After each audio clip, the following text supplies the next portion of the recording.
বিশাল আকৃতির শোল, এটি একটি দেশি শোল।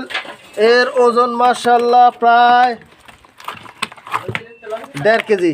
দেখতে পাচ্ছেন আপনারা, এটি পুরা একটা দেশি শোল। যদিও ছবিতে অল্প দেখা যায়, কিন্তু এটির ওজন 1.5 কেজি। আমরা দেখতে পাচ্ছেন, এটি খুবই সুস্বাদু, শক্তিশালী, পুষ্টিকর মাছ।